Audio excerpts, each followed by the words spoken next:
When Star Trek Discovery came back for Season 2, fans felt like an ignored partner, constantly disrespected by the current showrunners. They were terrified that every season would turn into a scarier abomination. Then Alex Kurtzman surprised us. He told us Star Trek Discovery's place in the Star Trek universe would be addressed this season. He said the show will synchronize with the established canon, and fans will know what's what. And as Season 2 has progressed, things have been addressed. The entrance of the Enterprise and Captain Pike gave us some familiar ground to stand on, even if Telosians look a little funny. Klingons seem to have grown hair again now that the war is over, and Sarek isn't doing quadrant-to-quadrant mind melds anymore, so that feels a lot better. And we could go on, but let's not. Fast forward to Paley Fest 2019. Kurtzman was interviewed by sci-fi.com. They mentioned that for some fans, elements of Discovery still don't make a lot of sense, and that there are still a number of unanswered questions. They asked him if the fans will be happy once the second season is finished. He replied, "I damn well think so, yes. We are entirely aware of everyone's questions and criticisms. I've read everything, and I see where everyone's like, well, the spore drive never existed, and what? Discovery was never around, and all of those things. We're totally aware. You will get an answer." So he's heard the criticisms, and answers are coming. But what do we need answers to? Yes, the spore drive obviously, but has he heard about the other problems? Like, why is Section 31, a covert organization, so not very covert? What's the deal with hologram communications? And what the heck is control? We don't remember AI making decisions for Starfleet. And of course the really big problem, Michael Burnham and Emo Spock. How do we fix that? Well, assuming Alex Kurtzman is telling us the truth, and all answers are forthcoming, here is how we think he will do it. The Borg. Who would have guessed that the greatest threat to the Federation would be the savior of Star Trek Discovery? But that's exactly what it looks like will happen. First, the evidence. If this is not Borg technology entering Captain Leland, then the entire production team for Discovery needs to be taken to the woodshed. Because this looks like Leland is being assimilated, let's assume, after everything we've been through, the Discovery team wouldn't try to pass this off as something else. But wait, isn't the Borg somewhere in the Delta Quadrant? That's right!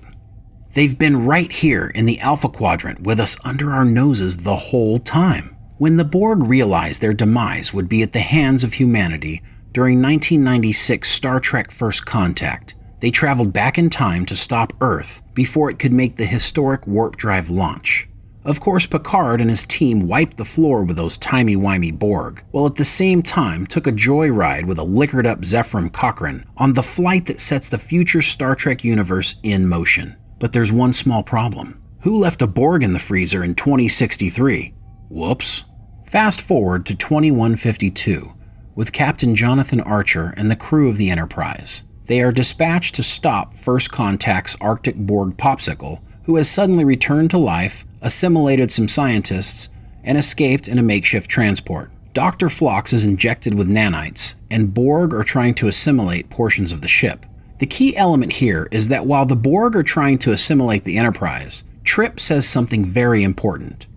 He says, the alien components are offline. But after the incident was over, what did they do with that Borg tech? We know writers Judith and Garfield Reeves-Stevens pitched a story to be used for Season 5 of Enterprise, which would have followed up on the events in Regeneration. They intended to bring actress Alice Krige back to Star Trek as a Starfleet medical technician who makes contact with the Borg, seen in this episode. This was to result in the creation of the Borg Queen, first seen in First Contact, which was played by Krieg. So this means that Borg technology still exists in some form after this time, even if it's dormant. And it is this dormant Borg tech that is the likely birthplace of Control, the artificial intelligence program that was designed by Section 31 that helps Starfleet do threat analysis by coming up with the best possible solution for any outcome. Control eventually determines that bringing human and alien life together is inefficient, and the best way to proceed is to eliminate all organic life. Wow, at least as a Borg you were still alive, sorta. But how did Control even get this far? Starfleet wasn't rocking HAL-level artificial intelligence in the universe we grew up with. So what happened? Section 31 happened. We know that Section 31 came into existence before 2151 because a young Malcolm Reed, who was instrumental in helping Captain Archer disable the Borg in 2152, was recruited by the covert agency prior to the Enterprise NX-01 timeline by Starfleet Security Officer Harris. By the time Reed was posted to the Enterprise, he was no longer active in Section 31. However, in 2154, Reed was once again contacted by Harris, who had kidnapped Dr. Phlox to help find a cure for the Klingon augment virus in exchange for a mutually beneficial alliance. We believe it was during this time that Phlox would have divulged to Harris the time he was injected with nanites, and how the aliens had assimilated part of their ship. That technology would likely have been locked up by security for further investigation at a later time. So when Harris orders Reed to slow down the Enterprise's investigation of the missing Phlox, it was also at this time Reed could have given the offline Borg technology to Section 31, who then, after years of studying the technology, would incorporate it into the creation of Control, which is currently running loose and causing havoc in 2257. So you may be asking yourself, if it was Borg technology, why did it take so long to start running amok? It's likely that the Borg spark of life mostly lie dormant, but if you're familiar with David Mack's 2017 book Star Trek, Section 31 Control, then you know all about this sentient machine.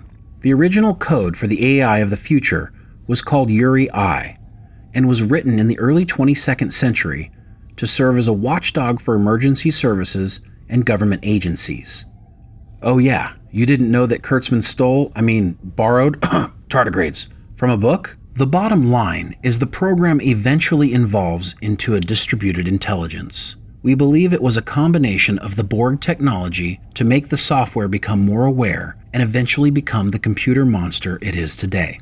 And since Control has been making all of these decisions for Starfleet over the years, it would explain why the ships are so much larger and look different than in any other iteration of Star Trek. It would also explain why a time travel device like Project Daedalus could even exist in this time, when nothing like it has existed before. After Dr. Burnham attempts to use the Red Angel suit to save her family by traveling 1 hour into the past, she ends up 1,000 years into the future. There, she discovers Control has wiped out all life, so she starts making changes to the timeline in an attempt to stop Control and save the universe. This major event explains a lot of the other weird things that have happened in Discovery, like the spore drive, holograms, Michael Burnham, and even Spock's beard. It might even explain the Klingon War. Maybe. So now we see the truth. This destructive artificial intelligence/Borg hybrid computer has assimilated Leland and will eventually destroy all of humanity if it gets its nanites on the data from that 100,000-year-old sphere of infinite knowledge. According to the Red Angel, Control originally received the knowledge when a Starfleet ship encountered it and is able to make the evolutionary leap and wipe out biological life. But that timeline is changed when Dr. Burnham puts Discovery in the path of the sphere first. This attempt to deter Control's huge head start and keep the data from the AI's grubby nanite tubes is the only way to avoid inevitable assimilation, the Red Angel is convinced. Because of the events of First Contact, the timeline was changed completely, and the butterfly ripple effect intensified during the events of Enterprise and now Discovery. The timeline was further altered by the Red Angel after saving Michael Burnham multiple times in an attempt to use her to save the universe, creating even more changes like the Klingon War, Emo Spock, Mirror Universe Giorgio, spore drives. You get the point. So when Kurtzman says yes, he knows there was never a spore drive, and for that matter, there wasn't even a USS Discovery. This explains why these things exist now. And of course, why did Spock never mention his long-lost sister? Well, quite simply, she just didn't exist in the timeline as we've known it to exist. And while we know that both her and Spock are critical to helping the Red Angel stop Control, we don't yet know what lasting impact that will have on the timeline of Star Trek as we understand it. Will this give solutions to most of the fans' trouble with Discovery? Yes. Will it allow the show to take its place in the original Star Trek timeline? It doesn't seem so. And perhaps that's for the best. Instead of treading around on hollowed ground, perhaps it's best to let Discovery operate in an altered timeline. And if so, boy, those Borg from Star Trek First Contact would be hive mind high-fiving each other. Mission accomplished. In this timeline, there is no Locutus, 7 of 9, or likely a Voyager in the Delta Quadrant at all. All of the stories would be a little different and new. Maybe that's what CBS and Alex Kurtzman really want. Just take off the handcuffs and make Trek without the limitations of 50+ years of story. But let's take a moment and really answer how this season of Discovery is going to end. The answer has already been laid out before us in the most recent episode, as well as the short Trek episode titled Calypso. In the short Trek, Discovery finds itself 1,000 years in the future, controlled by an AI who has been alone all this time.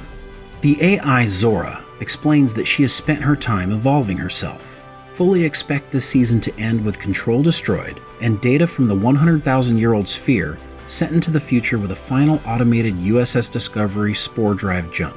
This will keep the information out of the hands of anyone in the present time. Say goodbye to several loose ends, a nice nod to the most interesting of the short treks, and say hello to a mostly unwritten future and likely a brand new shiny USS Discovery heading into Season 3. And soon it will be time to meet a young James T. Kirk.